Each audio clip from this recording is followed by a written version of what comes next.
Nah, untuk itu kan tidak boleh Jawa Barat mengalami kesuraman karena mismanagement pengelolaan lingkungan.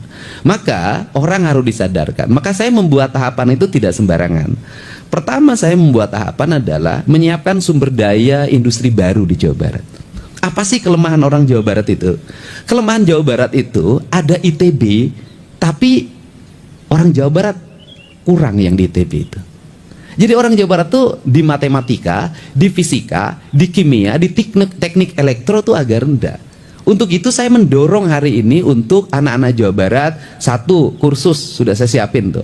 Selama 1 bulan sampai 3 bulan itu kursus untuk jurusan yang dibutuhkan di kawasan industri baru dan kawasan industri lama.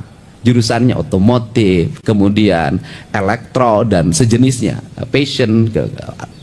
Nah, ini yang pertama. Kemudian yang kedua, saya juga mendorong menyiapkan tenaga kelas baru, yaitu dengan membuat pola pendidikan diploma 4. Ya, D4 itu ada, yang itu nanti dimasukin ke sekolah manajer.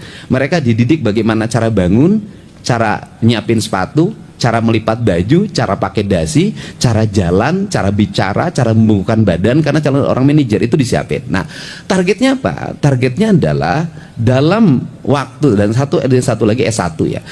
Kemudian dalam waktu kurun 5 tahun ke depan, maka mereka nanti akan mengisi ruang-ruang industri, bukan hanya di pabrik atau industri di Jawa Barat. Mereka akan ngisi di BUMN. Mereka akan mengisi di negara-negara lain yang nanti lahir kelas menengah baru, sehingga nanti Jawa Barat itu adalah sumber inspirasi bagi tenaga kerja teknik engineering. Nah, kelemahan Indonesia, kelemahan Jawa Barat itu tenaga engineering tidak dibuat perencanaan yang matang.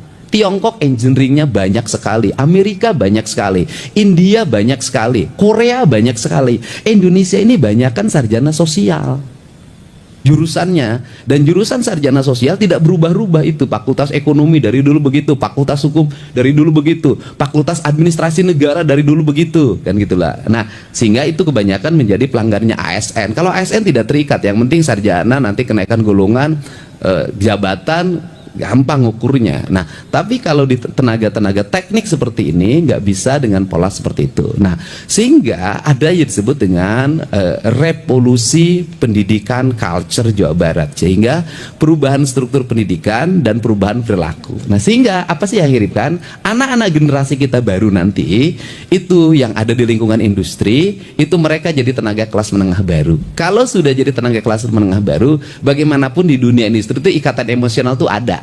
Kalau dia misalnya menjadi manajer personalia orang kampung A, maka sekampung itu akan dibawa. Saya paham itu.